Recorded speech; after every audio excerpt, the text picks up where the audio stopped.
시청자 여러분 안녕하십니까. 12월 9일 JTBC 아침엔을 시작합니다. 먼저 오늘 아침 주요 뉴스입니다.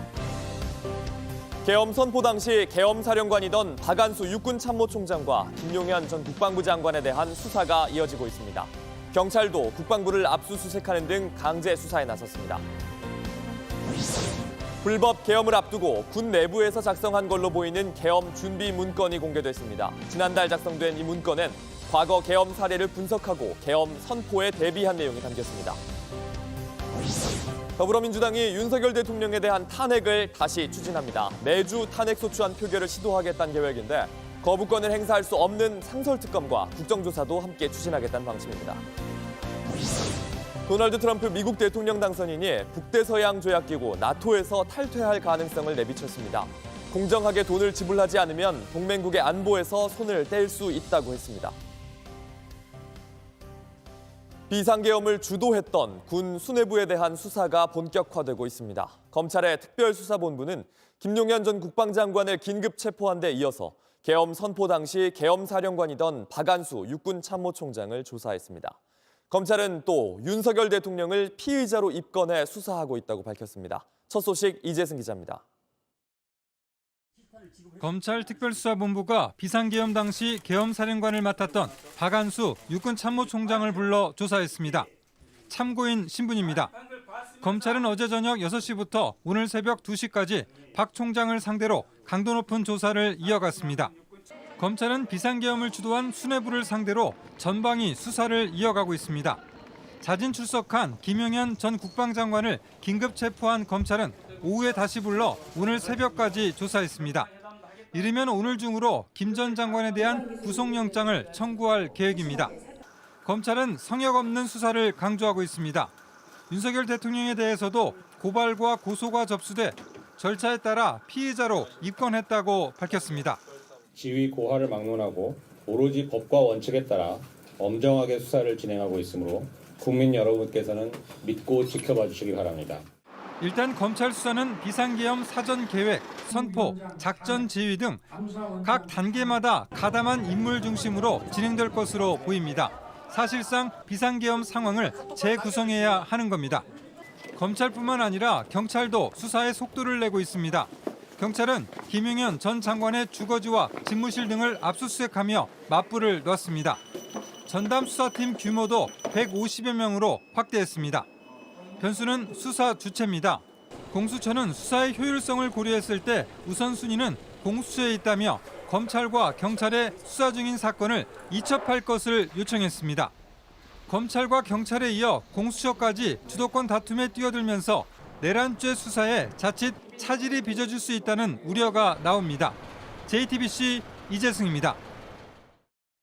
윤석열 대통령의 불법 계엄을 앞두고 군 내부에서 작성한 걸로 보이는 계엄 준비 문건이 공개됐습니다.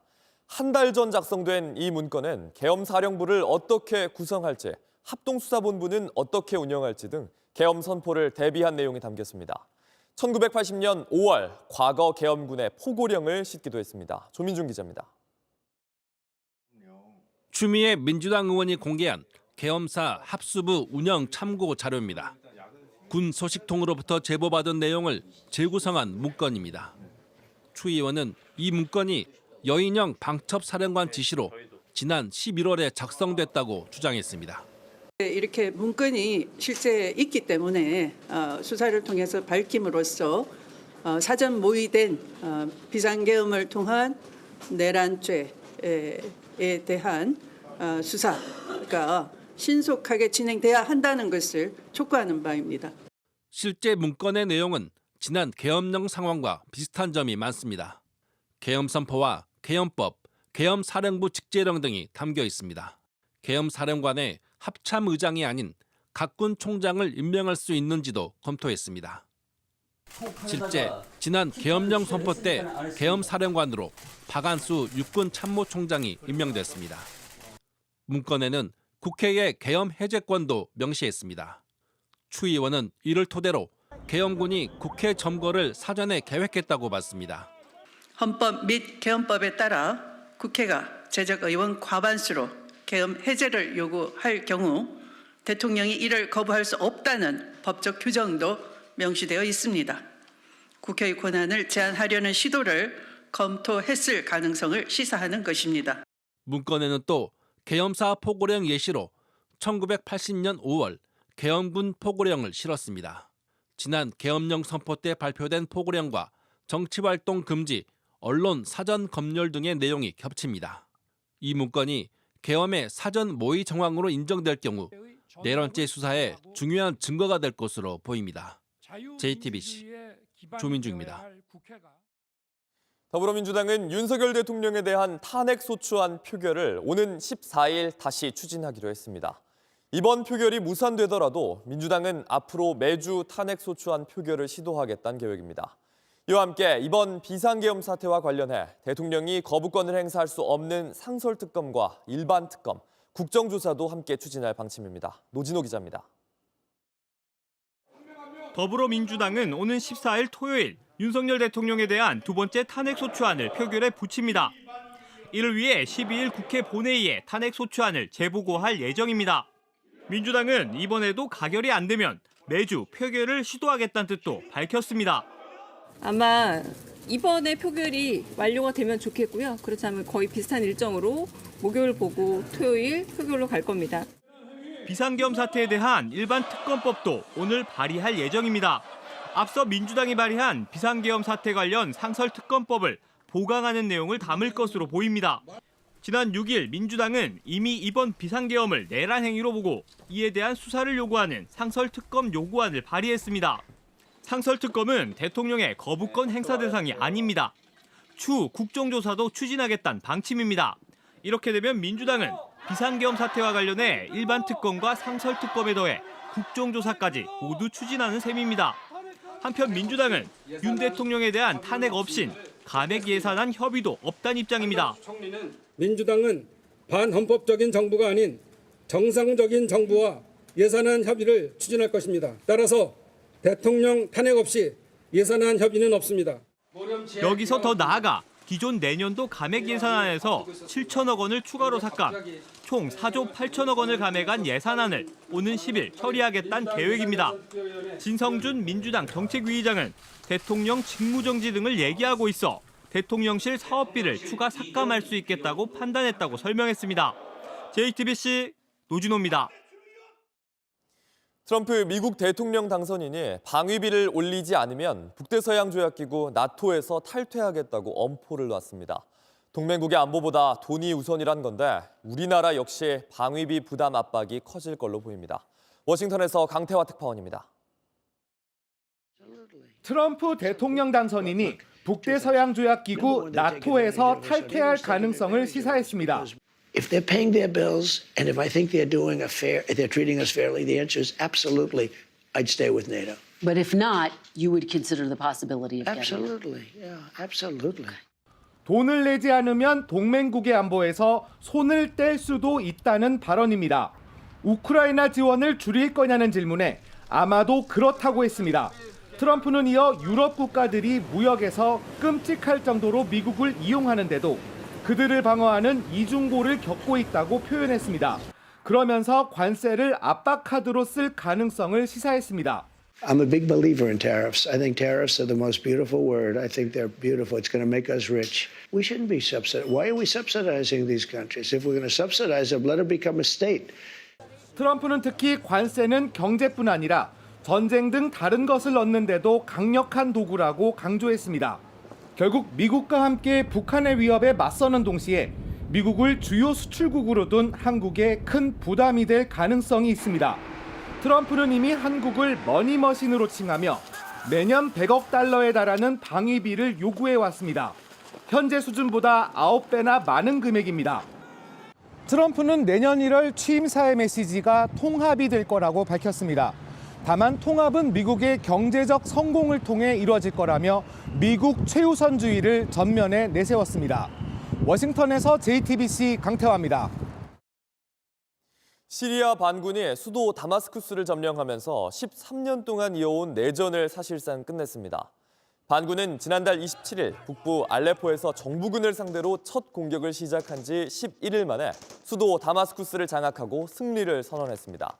알 아사드 대통령이 이끄는 시리아 정부군은 러시아와 친이란 무장단체 헤즈볼라가 각각 전쟁에 몰두하면서 지원을 받지 못해 몰락한 걸로 분석됩니다. 알 아사드 대통령은 반군이 수도를 점령하기 전 몸을 피해 러시아로 망명한 걸로 알려졌습니다. 온라인에서 화제가 된 뉴스, 화제가 될 뉴스를 골라 전해드립니다. 아침엔 소셜픽입니다. 윤상현 국민의힘 의원이 한 유튜브 방송에 출연했습니다. 윤석열 대통령 탄핵소추안에 관해 김재섭 의원과 나눈 대화를 밝혔는데요. 김재섭 의원이 형 따라가는데 형 자기 지역에서 엄청나게 욕먹는다. 어떻게 해야 돼? 야 재섭아, 나도 박 대통령 탄핵 앞장서 반대했어. 나 끝까지 갔어. 근데 그때 나 욕 많이 했어. 나 욕 많이 먹었어. 그런데 1년 후에는 다 야 윤상이 의리 있어. 좋아. 그다음에 무속가도 다 찍어주더라. 어제 윤 의원은 한 유튜브 채널에 출연해 대통령 탄핵에 관한 당내의 논의를 설명했습니다. 그러면서 지난 탄핵 국면에서 자신도 욕을 많이 먹었다며 시간이 지나면 상황이 달라질 거라고 말했습니다. 윤 대통령이 명예롭게 상황을 탈출할 수 있게 도와주는 것이 의원으로서 최소한의 예의라고 했습니다. 이런 발언이 알려진 뒤에 김재섭 의원을 향한 비판도 쏟아졌는데 결국 김 의원은 개인 소셜미디어 계정을 폐쇄했습니다. 윤 의원은 또 대통령의 국정 운영에 대해서도 설명했습니다. 제가 이 말씀을 드립니다. 대통령 국정 운영하시고 계시고요.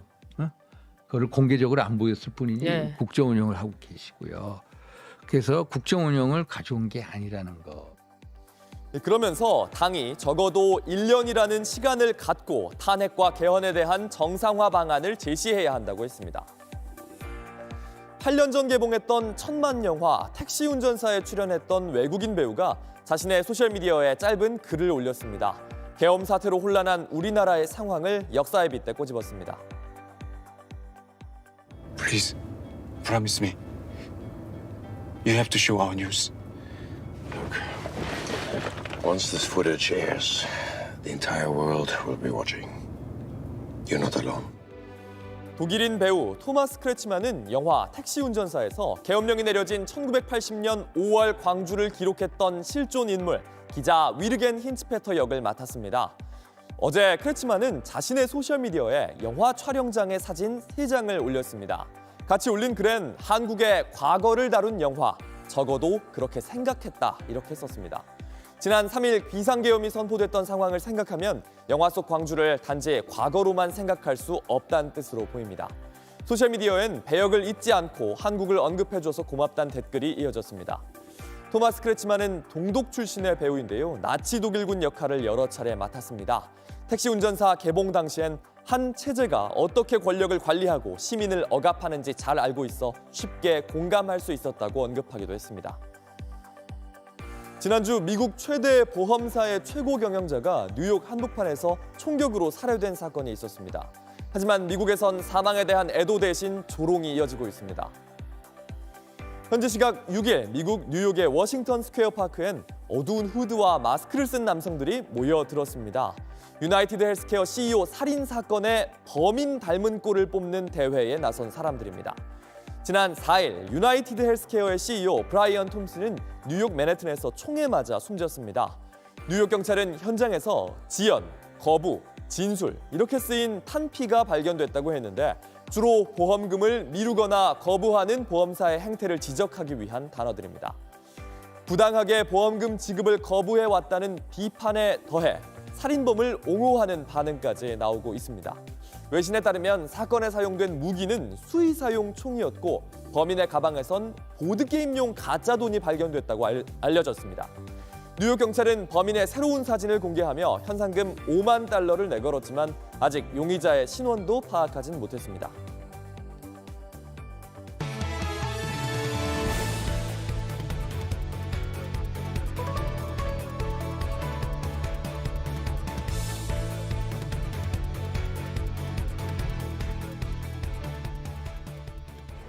한덕수 국무총리와 한동훈 국민의힘 대표가 어제 오전 공동 담화를 발표했습니다. 탄핵안 부결을 둘러싼 비판에 대통령을 국정에서 배제시키고 조기 퇴진을 추진하겠다고 밝힌 겁니다. 하지만 이상민 행정안전부 장관의 사의가 수용되면서 여전히 대통령이 자신의 권한을 행사하고 있는 상황이 드러났습니다. 질서 있는 퇴진이란 대체 무엇인지 여전히 구체적인 계획은 내놓지 않았습니다. 강희영 기자입니다.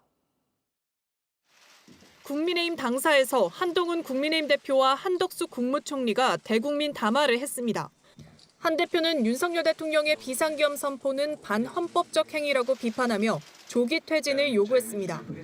질서 있는 대통령 조기 퇴진으로 대한민국과 국민들께 미칠 혼란을 최소화하면서 안정적으로 전국을 수습하고 자유민주주의를 바로 세우겠습니다. 그러면서 남은 임기 동안 모든 국정에 관여하지 말라고 못을 박았습니다. 퇴진 전이라도 대통령은 외교를 포함한 국정에 관여하지 않을 것입니다. 그 부분에 대해서 국민 여러분과 국제사회에서 우려하지 않으시게 하겠습니다. 한덕수 총리도 여당과 함께 전국을 수습해 나가겠다며 머리를 숙였습니다. 국민의 뜻을 최우선에 두고 여당과 함께 지혜를 모아 모든 국가 기능을 안정적이고 원활하게 운영하겠습니다. 하지만 한 대표나 한 총리 누구도 윤 대통령의 임기 단축에 대한 시점이나 절차와 같은 구체적인 로드맵은 밝히지 못했습니다. 한 대표는 당내 논의를 거쳐서 조속히 말씀드리겠다고만 했습니다. 하지만 여당 논의 과정에서부터 난항이 예상되고 있어 또 다른 혼란이 시작됐다는 관측이 나옵니다. JTBC 강희연입니다. 더불어민주당은 윤석열 대통령이 여전히 군 통수권을 갖고 있고 인사권도 행사했다며 탄핵의 필요성을 강조했습니다.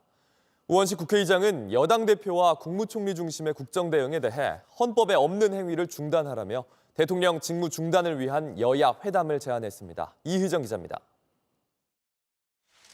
더불어민주당은 이상민 장관에 대한 사의 수용에 대해 대통령의 직무 배제가 거짓말로 드러났다며 국민을 기만하고 있다고 비판했습니다.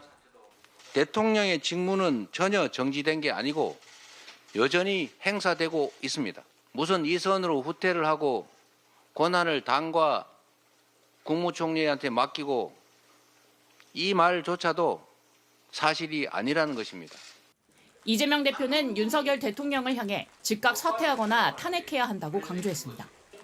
민주당은 이 장관은 내란 공모자이자 주범이라며 출국 금지를 요청했습니다. 당 관계자는 일단 10일 탄핵 표결부터 피한 뒤 수사 전까지 시간을 끌어보겠다는 것이라며 도주에 대비해 신속한 출금 조치가 필요하다고 지적했습니다. 우원식 국회의장은 여야 대표에 대통령 직무 중단을 위한 회담을 제안하면서 탄핵만이 대통령의 직무를 정지시킬 유일한 법적 절차라고 강조했습니다. 우 의장은 또 한동훈, 한덕수 중심의 국정 대응 체제에 대해 헌법에 없는 행위를 중단하라고 경고했습니다. 그 누구도 부여한 바 없는 대통령의 권한을 총리와 여당이 공동 행사하겠다고 하는 것은 명백한 위헌입니다. 야권에선 2차 내란, 제2의 쿠데타라는 표현까지 나왔습니다. 윤석열 내란이 한동훈, 한덕수 검찰 합작 2차 내란으로 확산되고 있습니다.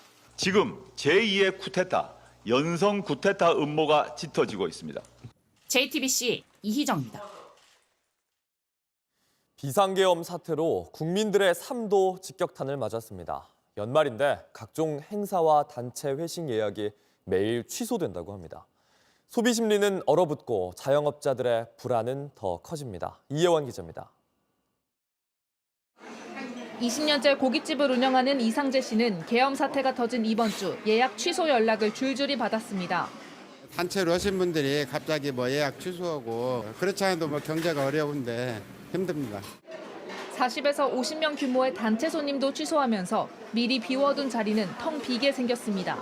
연말에는 미리미리 한 달 전부터 예약을 받는데 갑자기 취소하면 자리 활용을 못하니까. 가뜩이나 내수가 얼어붙어 다시 경기가 침체되고 있는데 비상계엄 선포까지 겹치면서 그나마 기대했던 연말 특수가 사라진 겁니다. 이렇게 정신없는 상태인데 어떻게 오겠어요. 모임 자체를 취소를 하는 거지. 무서운 계엄령이 발표되고 그게 안정이 안 된 상태에서 사람들이 먹고 쓰고 하는 게 쉽겠어요. 탄핵안 폐기의 여파까지 덮쳐 소비 심리는 더 크게 위축됐습니다. 고민을 하잖아요. 이제 시내에서 만나는 건 계엄 사태 때문에 다들 집에서 가만히 있기를 바라죠. 소상공인의 불안과 불만도 커지고 있습니다. 아니 너무 나쁘죠. 저렇게 하니까 손님들 얼굴 다 오고 그러니까. 손이 만약에 장사 잘 돼야 되는데 안 되는 게 속상하죠. 코로나19 사태 이후 빚으로 연명하는 이들이 많은데 앞으로가 더 걱정입니다.